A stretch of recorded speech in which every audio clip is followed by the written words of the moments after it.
Now, I won't go on and on about Trump here for a full hour because I already did that in podcast number 38, the second of the End of Faith sessions, to the horror of at least 20% of you.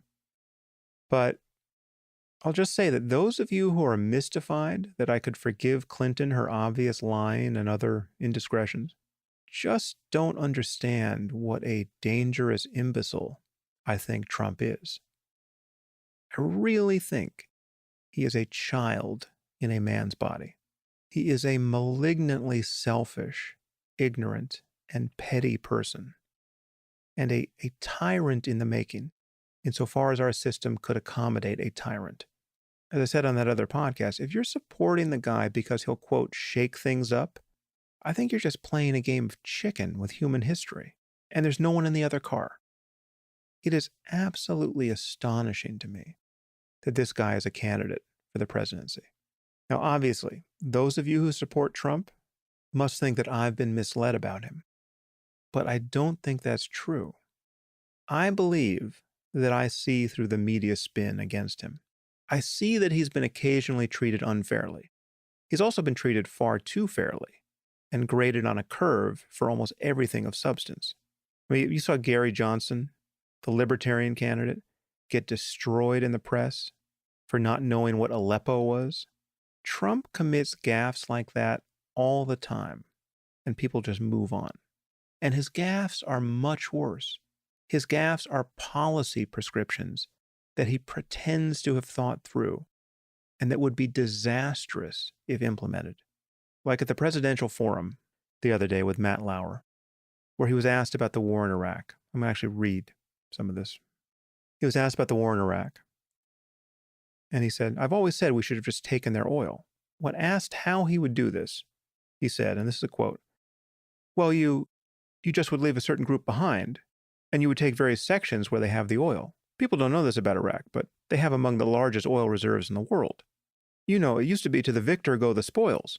Now, there was no victor here. Believe me, there was no victor. But I always said, take the oil. One of the benefits we would have had if we took the oil is ISIS would not have been able to take the oil and use the oil to fuel themselves. End quote. Now, it should be clear that this is much worse than just blanking on what Aleppo is. Okay? This is just insanity. Forget about the logistical problems of, quote, just taking the oil. Forget about the ethical problem of taking the main resource from a country we were ostensibly trying to help and further impoverishing tens of millions of people who we had just subjected to punishing sanctions for a decade and who we just freed from a brutal dictatorship. I mean, what's he picturing happening in Iraq to the Iraqi people when we just take their oil? Mass starvation? Okay, forget about that. Forget about the fact that ISIS's primary funding hasn't been oil. They were robbing banks and forcing people to just give them money. Forget about that. Just imagine how the world, both Muslim and non, would have responded to our invading Iraq and then just stealing their oil, which is to say, confirming the craziest conspiracy theories about why we invaded the country in the first place. Trump is telling us that this is what he would have done had he inherited the ongoing problem of Iraq. This is so much worse than not understanding what the word Aleppo means in the context of a weirdly posed question. And yet Trump gets away with it. And again, there have been probably hundreds of moments like this in the campaign.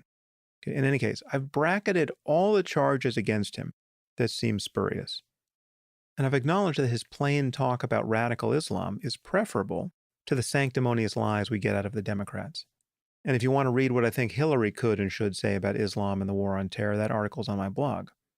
But I can't overlook the fact that the man shows every sign, really every sign, of being motivated by pure selfishness and narcissism, to be compared with Hillary's partial selfishness and narcissism.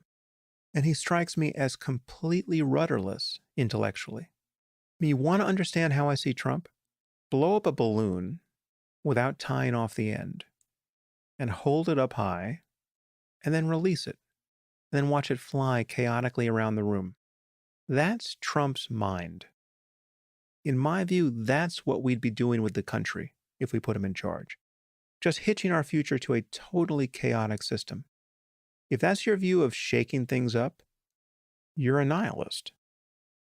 My criticism of Trump, in particular about the way he speaks, and what that says about the way he thinks, which I went on and on about in podcast 38, that criticism isn't political. It's psychological. It's neurological. The guy seems to be bullshitting to a degree that borders on confabulation. I'm not a psychiatrist. I don't have any clinical experience. I'm not making a diagnosis. But I am making a judgment about him as a person. It seems to me that there is something wrong with his mind. This isn't political. I have no loyalty to the Democratic Party. And I would never say that about someone like Mitt Romney. Now, Romney is a religious bumpkin who wears magic underpants, but he seems perfectly normal to me psychologically. Here's the difference between Clinton and Trump, in my view. When I hear Clinton speak extemporaneously, I hear someone who is well-informed, who is trying to be coherent, but who is also fairly paranoid about saying something unpopular and making a political mistake. So she's cautious to a fault, egregiously so. But I can live with that because I know she can find Pakistan on a map, and I know she knows a lot about what's going on there. When I hear Trump speak extemporaneously, I hear someone very often getting prompted by his own misstatements to complete a thought in a way that he clearly didn't intend to, which is to say that the thing he's now saying doesn't reflect anything he believed or even thought about before. But he's saying it now because the last phrase he spoke just launched him there. Right? It's as though he's speaking in verse and he's forced again and again to complete the rhyme. It's like he says, there was once a man from Nantucket, and he's got to finish the thought. Right? So he says, who always carried a bucket. But he didn't know he was going to say bucket. And now he's stuck with it. And now he'll go to the mat defending bucket. But he's rhyming about policy and about world leaders like Putin. And it's the rhyme of ignorance and error and bombast. Just listen to the man speak. It's unbelievable. It's like listening to the contestants at the Miss America pageant. Maybe this isn't an accident. He owned the Miss America pageant. This is almost surely unfair to many of these women.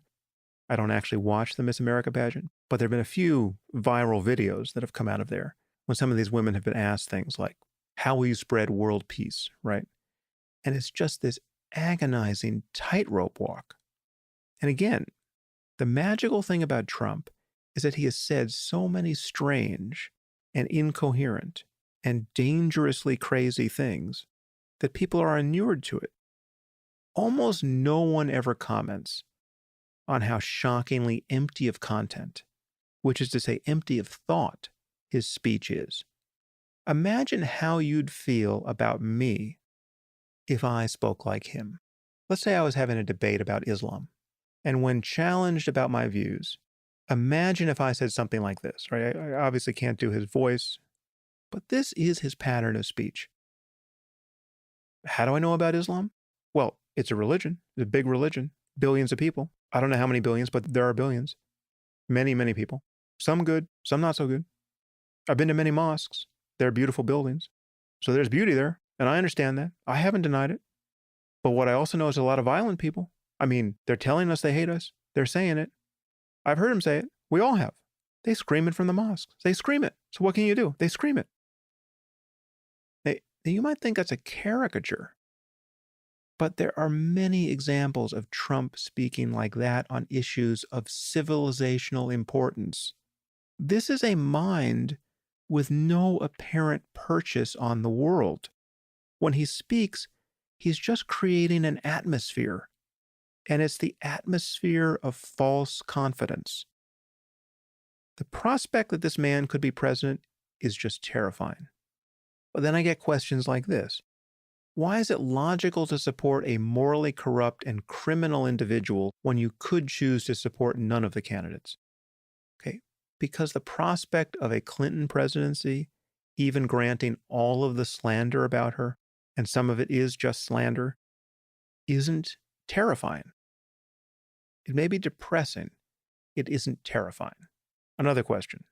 If Christopher Hitchens was alive, who would he vote for in November? And the assumption, of course, here is that given how critical Hitch was of the Clintons, the answer must be Trump or a third party. Now, I honestly think the answer is Clinton. I know what Hitch said about both Clintons. I've read No One Left to Lie To. I've seen the videos of him running down Hillary. I've also seen a video of him not ruling out voting for her in 2008, so Hitch was pragmatic on this point. Trump as a human being, as an intellect, or a lack of one, is the walking annihilation of nearly everything the Hitch I knew valued.